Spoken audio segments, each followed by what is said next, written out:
둘이 앞에 야구 취재 45년 두 베테랑 기자의 깊이 있고 예리하고 어디서도 볼 수 없는 고급스러운 분석과 전망 최강 볼펜의 이용균입니다. 한승우 장 나오셨고요. 안녕하십니까. 최강 볼펜의 안승호입니다. 최강 볼펜 한가위 특집인데요. 네. KBO 리그 통산 최다 안타 주인공이자 그렇죠. 인기 야구에는 최강 야구의 주포 예, 중심 타선을 지키고 있죠. 네. 박용택 KBS 해설위원을 전화 연결해서 여러 가지 이야기 들어보도록 하겠습니다. 지금 박용택 위원은 KBO의 전력 강화 위원으로 이제 대표팀 선발에도 어느 정도 맞습니다. 역할을 했고요. 예. 그리고 항저우 현지에서 KBS 해설위원으로 이 투머치 토커인 박찬호 해설위원과 함께 중계를 하게 돼 있는데요. 네, 전화 연결해 볼까요? 전화 한번 걸어보시죠. 예. 안녕하십니까. 박용택 위원. 최강 볼펜의 안승호입니다. 예. 네, 안녕하세요. 안녕하세요. 이용균입니다. 예. 안녕하십니까. 예, 박용택 위원의 얘기를 듣고 싶은 계절 같아요. 이제 아시안 게임도 열리고 계절은 뭐예요? 계절은? 가을 야구도 임박했지만 또 이제 또 항저우에 또 가시잖아요. 예. 항저우 이제 예. 다음 주에 저는 출국합니다. 예. KBO 전력 강화 위원으로 또 그 대표팀 네. 구성 네. 그래서 많이 또 준비를 하고 힘을 쓰셨기 때문에 아, 두루두루해서 좋습니다, 진짜. 많아서 힘들었어요? 없어서 힘들었어요? 사실은 너무 일찍 뽑아서 힘들었어요. 맞아요. 맞습니다. 네, 네. 예, 예. 네. 어제 WBC 봄에 충격이 좀 있었잖아요. 그래서 이제 네. 예, 꼭 금메달을 따야 될 것 같은 분위기인데 네네. 지난 봄에는 이제 컨디션 문제가 있었고 아무래도 시즌 전 준비 상황이었으니까요. 근데 이번에는 좀 어떨 것 같습니까? 이제 시즌 중이긴 한데 그런 부분에서 문제가 없을까요? 뭐 우선은 올 시즌 프로 선수가 참가하는 아시안 게임 이후에 처음으로 시즌 중단이 안 되는 거죠. 그다음에 저번부터 계속해서 좀 뭐 논란 아니면 논란이 되는 뭐 병역에 관련해서 좀 어떤 예민한 부분들도 많이 있었고 여기 이제 시즌 중단 없이 우리도 일본 같은 경우에 이제 프로팀 선수들도 안 나오잖아요. 그렇죠. 네. 젊은 쪽으로 이제 어떤 뭐 세대 교체도 포함이 될 수 있고, 네. 시즌 도중에 하기 때문에 어떤 가장 중요한 순위 싸움의 기간이기 때문에 3명까지만으로 이제 좀 각 팀을 좀 나눴었고 네네. 그러니까 여러 가지로 이런 것들이 있다 보니까 뽑는데 상당히 좀 힘든 부분들이 있었고요. 예, 맞습니다. 그리고 또 이게 이제 야구만 하는 야구 대회가 아니다 보니까 맞아요. 예. 대표팀을 뭐 거의 지금 대회 한 4달 전에 뽑아야 되는 상황이 되는 거예요. 축구나 여러 가지 뭐 어떤 종목들이 있는데 이게 야구만큼 그때그때마다 어떤 컨디션이 확 달라지는 것들이 없잖아요. 그렇죠. 그렇습니다. 또 시즌 중간이고 이게 부상이 어떻게 또 발생할지 모르고 그래서 힘들었는데 정말 최대한 할 수 있는 것들은 다 했다고 보고요. 예. 그리고 이제 젊은 선수들이 정말 어쩌면 더욱더 좀 동기부여가 많이 될 수 있는 네네네네. 네, 그런 부분들도 있다고 보고요. 하여튼간 뭐 우리 선수들 잘해줄 거라 믿습니다. 네. 사실 이게 아시안 게임 가면 앞서도 말씀하셨지만 이렇게 막 부담감이 굉장히 큰 대회잖아요. 네네. 꼭 금메달 따야 되고 그러다 보니까 점수가 잘 안 나서 고생하는 경기들이 되게 많았어요. 2018년 맞아요. 대회 때도 막 대만전에 1대2로 지고 예. 지금 전체적으로 공격력이 조금 약하다는 측면도 있고 젊은 선수다 보니까 국제 경기 경험도 좀 부족하다는 측면도 있고 어떻게 점수를 해야 될까요? 이정우 선수 이탈됐고요. 예. 맞아요. 네, 우선 대한민국 대표팀에서 가장 좀 믿을 수 있는 타자라고 하면 이정우 선수일 텐데 네네. 네, 요거 좀 부상으로 빠진 게 상당히 좀 아쉬운 부분이고요. 말씀하셨다시피 사실 이제 타격이라는 게 편안한 상황에서 좀 더 과감하고 좀 좋은 결과들이 나오는 경우들이 많은데 네. 사실 지금은 진짜 편안한 상황은 아니죠. 네. 예. 그리고 이제 그런 상황들을 많이 겪어본 경험자들, 그러니까 이제 대표팀 경험들이 많은 친구들이 결국에는 좀 그런 중요한 상황에서 해주는 경우들이 많은데 또 그런 상황도 안 되고 네네네. 지금은 뭐 결국에는 진짜 담대한 어떤 좀 강한 심장을 가진 우리 젊은 선수들이 누구일지 좀 보는 부분들도 분명히 있을 것 같아요 이번 대회는. 이제 23일 합류 전에 네. 뭐 LG 문보경 선수나 네네. KT의 지금 주전 선발 라인업에 이제 합류했던 강백호 선수 네네네. 등등이 조금 페이스가 올라오는 모습이었는데 그런 게 좀 도움이 될까요? 어떻게 그럼요. 보세요? 지금 예. 타자들은 결국에는 타격감의 어떤 사이클이 상당히 또 중요한 부분 중에 하나인데 그래서 저희도 이제 뽑고 나서 결국에 한 4달을 3달을 지금 지켜보고 있잖아요. 그러니까요. 예. 이건 뭐 제가 제 해설위원으로서 특히나 좀 대표팀 선수들의 타격감이나 타격 사이클 네네. 또 투수들의 사이클들을 정말 이렇게 예민하게 거의 지켜보기는 정말 예, 처음이었던 것 가끔 같고요. 박용택 의원 보면 그 수험생 둔 삼촌 노심초사하는 예, 그 목소리. 예, 그, 네, 이제 정말 그런 것들의 전력강화위원회 위원으로서 좀 일희일비하게 되더라고요. 예. 결국에는 뭐 솔직히 말씀드리면은 투수력도 투수력이지만 네. 사실 투수력은 대만전, 일본전을 잡아줄 수 있는 어떤 에이스급 투수인데 네. 물론 이제 현장에서 이제 스텝이 잘 뭔가 판단을 하겠지만 그런 어떤 투수들은 분명히 저는 괜찮다고 봐요. 어. 네. 어. 근데 결국에는 이제 어떻게 득점을 내느냐인데 이게 처음 보는 수준급 투수들을 상대로 점수를 내기에는 사실 뭐 약한 부분이 분명히 있습니다. 네. 득점 루트라고 하면 결국에는 노시안 선수가 좀 진짜 내가 국내뿐만 아니고 국제용에서도 통할 수 있다라는 네네. 그런 모습을 보여주면서 뭐 차기 한 진짜 10년 정도 네. 네, 정말 대표팀의 중심 타자가 돼줬으면 좋겠고요. 네. 그 앞쪽에서 뭐 김혜성 선수라든지 빠르고 정말 출루를 잘할 수 있는 주자들, 그렇죠. 네, 그런 주자들이 좀 잘 나가줬으면 좋겠고, 뭐 결국에는 많은 점수 차의 어떤 경기들은 안 될 거라고 보고요. 타격도 타격이지만 수비에서 긴장하지 않고 좀 할 수 있는 플레이들 잘해줬으면 좋겠어요. 예. 네. 지금 뭐 구도상은 1루에는 문범kim 선수가 가겠죠? 뭐 저희 처음에 이제 구상으로 뽑을 때는 노시안 3루, 문보경 1루가 아마 물론 정상적인 어떤 구상으로서는 그렇게 된다고 보고 있습니다. 네. 네, 뭐 훈련을 하면서 다름수가 나올 수도 있겠지만요. 근데 타선의 키가 되는 선수는 역시 그럼 노시안 선수라고 보면 될까요? 저는 노시안 선수가 정말 키일 것 같아요. 네. 낯선 공을 치는 데 있어서는 내가 타석에 들어가는 작전이 중요할 것 같아요. 아. 네. 항상 뭐 타자는 빠른 공 그렇죠. 타이밍 속에서 네네. 변화구를 이제 잡아내야 되는 건데 근데 정말 수준급 투수들은 사실 그걸 빠른 공 속에서 변화구를 잡아내기 어려운 투수들이 많이 있거든요. 네. 그랬을 때 그러면 결국엔 내가 어떤 구정을 뭐 노리고 정말 들어가서 과감하게 공격적으로 그것만을 노릴 수 있느냐 뭐 이런 것도 중요할 것 같고요.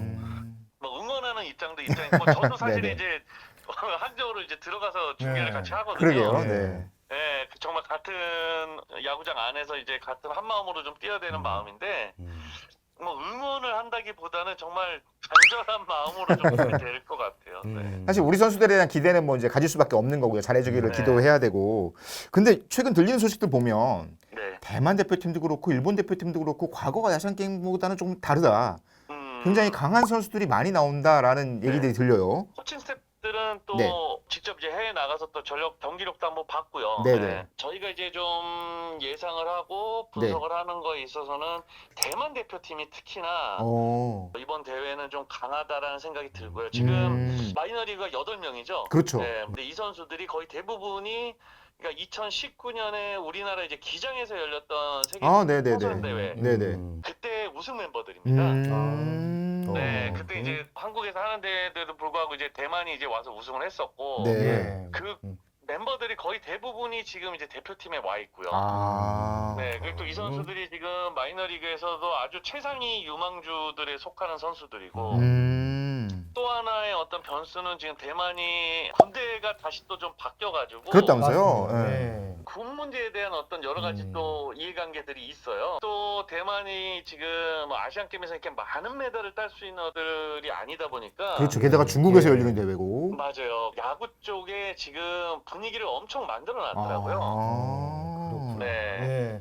준비도 오랜 기간 많이 했고 홍콩 다음 이제 두 번째 경기가 대만전인데 네, 그 경기가 사실상 상당히 정말 결승전보다 더 중요하게 들어가야 되는 어떤 경기라고 보시면 될 것 같고요. 이제 일본은 뭐 아시다시피 이제 사회인 야구 일반 어떤 팬분들이 생각할 때 우리나라 사회인 야구는 아니고요. 그렇죠. 네. 네. 실업 야구에 예전 이제 가깝죠. 실업 야구 같은 네네. 거죠. 사회인 야구에 속해 있는 선수들인데 올 시즌 조금 이제 뭐 바뀐 거는 뭐 저도 이제 물론 이제 어떤 뭐 미디어나 여러 가지 소식을 통해서 안 거지만 네. 사회인 리그를 하는 데 있어서도 어떤 트래킹 데이터나 여러 가지들을 지금 다 볼 수 있는 어떤 시스템들이 돼 있다고 하더라고요. 네. 워낙 많잖아요. 맞아요. 선수들이. 네. 잘하는 팀의 선수들을 위주로 뽑았다면은 지금 트래킹 데이터를 통해서 튀는 선수들 분명히 좋은 선수들이 있을 거 아니에요. 근데 그런 선수들 발굴하고 뭐 이런 부분들도 있었다라는 얘기를 들었어요. 분위기는 좀 비슷한 것 같아요. 그냥 수비야 뭐 워낙 이제 짜임새 있는 탄탄한 수비력, 투수력은 좋고 다만 이제 확실히 뭐 예년과 비슷하게 이제 타선 쪽에 그렇게 크게 강함은 느껴지지 않는다 정도가 이제 일본의 지금 뭐 전력인 것 같습니다. 아, 근데 공 빠른 선수도 많다고 그러더라고요. 일본에도. 그런가요? 뭐 투수들은 상당히 대만, 일본 두 팀 모두 정말 투수력은 상당히 좋은 걸로 지금 예상이 돼요. 네. 아시안 게임이 중국에서 열리잖아요. 네네. 근데 제가 2010년 광저우 아시안 게임 때 그때 네네. 취재를 갔었는데 야구장 환경이 뭐 아주 나쁘진 않았는데 이슈가 많이 됐던 것 같은데 그런 것도 좀 변수가 되지 않을까. 또 아마추어 야구니까 스트라이크 존도 조금 네네네. 다를 수 있고 어떻게 보십니까? 이런 부분은. 야구장은 사실 뭐 솔직하게 말씀드리면 우리나라 야구장도 그렇게 썩 좋은 상황입니다. 네. 진짜 지금 요즘 중계보다 맞습니다. 보면은 잔디 상태부터 시작해서 예. 정말 엉망인 구장들이 많이 아, 있거든요. 네네네네. 제2구장들도 그렇고 좀 속상한 구장들도 있고 하더라고요. 네. 그런 부분에 있어서는 뭐 우리 선수들 이렇게 크게 정업응하는데 불편하지 않을 것 같고요. 네네. 스트라이크 존에 대한 것들이 분명히 있을 거예요. 네. 저는 어쩌면 좀 반대로 생각을 해보면 네. 그러니까 우리나라 투수들이 지금 젊고 사실 힘 있는 투수들은 많지만 제구에 있어서 막 정교한 제구를 가지고 있는 투수들이라고는 보기 조금 어려울 수 있어요. 네. 예. 이게 WBC 때도 이제 그런 예. 부분들이 분명히 보였었고 이제 이게 아마야구고 이제 아마추어 심판들이다 보니까 아무래도 프로야구 심판보다는 좀 스트라이크 존이 넓은 부분들이 분명히 그렇겠죠. 있더라고요. 네. 네. 그런 부분에 있어서는 우리 투수들이 오히려 실보다 득이 좀 많을 거라는 생각이 오히려 듭니다. 나훈환 네. 선수 이런 뭐 제구 좋은 그러겠네요. 선수들이 갑자기 떠오르는데 뭐 그런 네. 선수들 나름대로 이제 그걸 좀 잘 이용하면 될 것 같은데 오히려 이제 그런 선수들보다는 조금 제구가 좀 완벽하진 않지만 강한 구위를 던지는 투수들 반대로 네 그런 투수들이 오히려 그런 좀 아쉽게 뭐 볼이 되고 뭐 이런 것들에 대해서 그걸 좀 잘 잡아주면은 또 이 젊은 선수들이 좀 편안하게 던지지 않을까라는 좀 생각이 들어요. 확실히 그런 문제를 고려하면 득점을 어떻게 만드느냐가 중요하겠네요. 타자들도 좀 넓어진 존에 적응해야 되고. 예. 저희도 좀 이제 계속 뽑으면서도 걱정했던 부분 중에 하나는 네. 어떻게 점수 내지예요. 네. 어디 실점을 많이 할 경기는 뭐 아닐 거의 없을 테니까. 테니까 네. 득점을 네. 하는 거 중요하다. 네. 예. 이거 좀 다른 얘기인데요. 예. 네. 이번에 또 중계석에 앉으시잖아요. 네네. 예, 그래서 KBS 또 박찬호 해설위원 같이 하시는데 네. 좀 투머치 토커로 또 좀 많이 알려져 있는데 이게 또 많이 이슈가 되잖아요. 네. 달리 좀 뭐 이렇게 작전이나 구상 같은 걸 하고 들어가시나요, 이번에 어떠신지? 이게 뭐 뭐 아시다시피 뭐 해설하는데 전부 모든 걸 이제 다 스스로 이제 준비를 해야 되는 게 맞고요. 네네. 제가 이제 WBC 때 같이 해 보니까 네네. 박찬호 위원이 하는 어떤 내용들 참 좋은 내용들은 많이 있는데 네. 이게 너무 길죠. 예. 그러니까 보통 이제 저희가 1구 던지고 그 1구 사이에 네네네. 정말 그 어떤 내용도 한 5초에서 10초 사이로 좀 끊어주고 맞습니다. 뭐 이런 예. 것들이 있어야 되는데 한 번 시작을 하면 예. 이게 한 3타자, 2타자가 지나가니까 그러니- 이제 그런 이게 뭐- 부분에 대해서도 사실 얘기를 한 적들이 있었고요. 아. 예. 네네. 본인도 좀 알고 있는 거네요, 그러면? 뭐 당연히 알고 있죠. 당연히 알고 있고 예, 그런데 예. 이제 WBC 대회가 끝나고 나서 네. 바로 피치 선생님을 좀 오. 구했어요. 아, 그렇구나. 왜냐하면 예. 이제 찬호 선배도 스스로 한 것들을 어떻게 들어보고 이렇게 해보니까 말이 긴 건 둘째인데 네. 이게 어떤 발음이나 이런 부분에 있어서 그러니까 내가 한국말에 대해서 좀 이렇게 말하는 게 좀 느끼셨나 봐요. 그래서 이제 뭐 한번 호흡을 맞춰 봤으니까 좀 더 이번에는 길다 싶으면 제가 중간에 할 거고요. 예. 저도 이제 정말 캐스터 같은 느낌으로 이런 상황에서는 제가 또 투수 부분에 있어서 좀 물어보고 싶은 어떤 질문들은 제가 좀 던질 수도 있을 것 같고요. 야, 중계 재밌겠네요. 순발력이 KBS 중계 상당히 기대가 되는데요. 사실 이번에는 또 이제 캐스터도 이제 맞아요. 이호동 캐스터 저희 이제 KBS N에서 그러니까 KBS 뭐 야구 중계는 아마 본사 아나운서가 아니고 최초로 알고 있는데 네네네네. 그렇군요. 네, 그만큼 이제 이호동 캐스터도 워낙 야구에 대해서 풍부한 것들도 있고 또 준비성이 뭐 거의 대한민국 최고입니다. 아, 맞습니다. 네. 맞습니다. 네. 야구도 야구지만 중계 눈여겨보겠습니다. 예. 그리고 뭐 가장 중요한 건 이거더라고요. 국제대회는 결국엔 우리나라 대표팀이 이겨야 재밌다. 맞습니다. 맞습니다. 네. 예. 태극기 흔들면서 들어오는 박용택 의원의 모습 기대하겠습니다. 예? 네, 제발 그랬으면 좋겠습니다. 예. 앞으로도 야구의 재밌는 이야기, 깊이 있는 이야기 잘 여러분께 전달해 드리도록 하겠습니다. 감사합니다. 예.